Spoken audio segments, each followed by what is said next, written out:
Hi hello welcome back to my channel.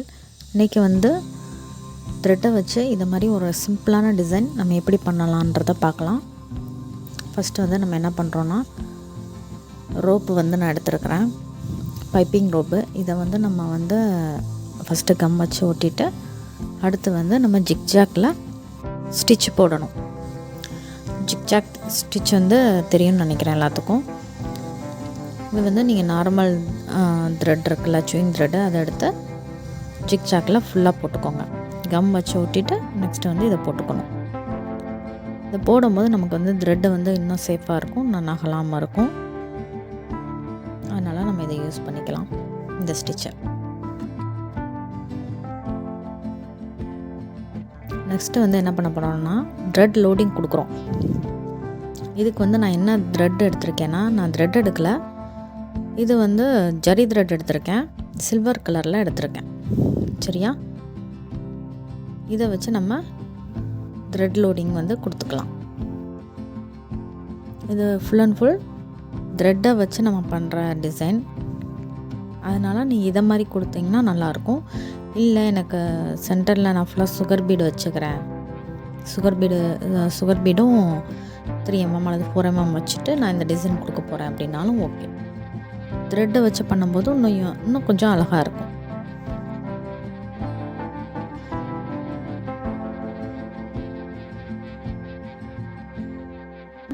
Ramar பச்சைன்னு சொல்லுவாங்கள்ல, அந்த மாதிரி க்ரீன் கலரில் ஒரே ஒரு செயின் ஸ்டிச் வந்து சுற்றி கொடுக்க போகிறேன், லெஃப்ட் ஹேண்ட் சைடும் ரைட் ஹேண்ட் சைடும். அதாவது அந்த த்ரெட் லோடிங்க்கு அவுட்லைனாக நம்ம வந்து சில்க் த்ரெட், ஓகேவா, சில்க் த்ரெட் எடுத்து க்ரீன் கலர் எடுத்து நான் வந்து கொடுக்க போகிறேன் அவுட்லைனாக. இதுவும் உங்கள் சாரீக்கு மேட்சாக, நீங்கள் ப்ளவுஸ்க்கு மேட்சாக என்ன கலர் வருதோ அதை நீங்கள் போட்டுக்கலாம். சில்க் த்ரெட் யூஸ் பண்ணியிருக்கேன்.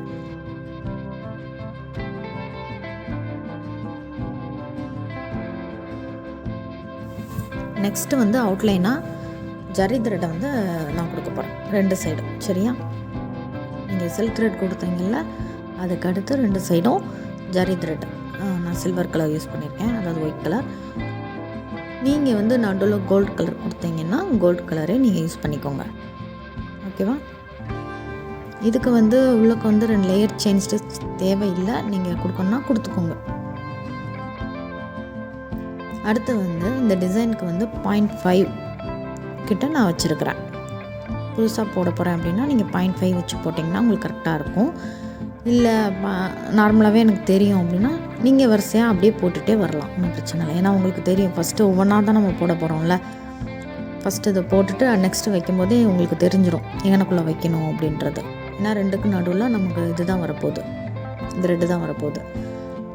இப்போ வந்து நான் வந்து 3 சுகர் பீடு, ஒரு 3mm ஒயிட் பீடும் நான் எடுத்திருக்கேன். சரியா? இதை வந்து நான் சொன்ன மாதிரி எப்பயும் போல் 2 வச்சு நீங்கள் ஸ்டிச் பண்ணிக்கோங்க.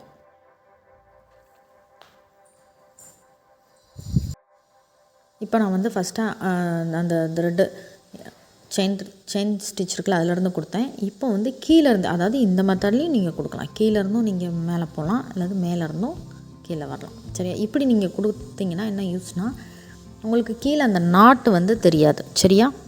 அதுக்காக ஒருத்தவங்க இப்படியும் கொடுப்பாங்க. ஆனால் பிகினர்ஸ்க்கு கொஞ்சம் இது கொஞ்சம் கஷ்டமாக இருக்கிற மாதிரி இருக்கும். ஏன்னா கரெக்டாக போய் மேலே போய் கரெக்டாக அந்த மெஷர்மெண்ட் நமக்கு தெரியாது. அதனால் இது கொஞ்சம் இதாக இருக்கும். இந்த மெத்தடும் இருக்குது, அதாவது நாட்டு கீழே தெரியக்கூடாது அப்படின்னு நீங்கள் நினச்சிங்கன்னா நீங்கள் கீழே இருந்து மேலே போங்க. சரியா? மேலே போகும்போது கரெக்டாக போய் அந்த செயின் ஸ்டிச்சில் போய் டச் பண்ணணும். அந்த மாதிரி கரெக்டாக எடுத்துக்கோங்க. இல்லை எனக்கு கொஞ்சம் கஷ்டமாக இருக்குது அப்படின்னிங்கன்னா மேலே இருந்தால் நீங்கள் எப்பயும் போல் நீங்கள் யூஸ் பண்ணிக்கலாம். இது ஒவ்வொரு இதுவும் முடிய நீங்கள் நாட் கரெக்டாக போட்டிருக்கீங்களான்னு நல்லா இழுத்து பார்த்துக்கோங்க. அதுக்கப்புறம் நீங்கள் நெக்ஸ்ட் இது போங்க. அப்படியே நீங்கள் போயிடாதீங்க, அப்புறம் ஃபுல்லாக நூல் வந்துடும். சரியா? அதனால் நாட்டு நல்லா போட்டிருக்கீங்களான்னு ஒவ்வொரு தடவையும் செக் பண்ணிவிட்டு நெக்ஸ்ட்டுக்கு அப்படியே அதே நூல்லையே கண்டினியூ பண்ணுங்கள். சரியா? இப்போ வந்து க்ரீன் கலரில் சில்க் த்ரெட் நான் எடுத்திருக்கேன். இது வந்து 12th ஸ்டாண்டர்ட் எடுத்திருக்கேன். அப்போது எத்தனை வரும்? 24 மொத்தமாக வரும். இதை நீங்கள் நாட் போட்டுட்டு அப்படியே நீங்கள் ஃப்ரெஞ்ச் நாட் நீங்கள் யூஸ் பண்ணணும். ஃப்ரெஞ்ச் நாட் போடும்போது இந்த நூலை வந்து ஆப்போசிட் சைடில் நல்லா சுற்றி விட்டிங்கன்னா அப்படி மொத்தமாக நூல் மாதிரி வரும், கயிறு மாதிரி வரும். அதுக்கப்புறம் நீங்கள் யூஸ் பண்ணிங்கன்னா இது உங்களுக்கு ஈஸியாக இருக்கும். சரியா?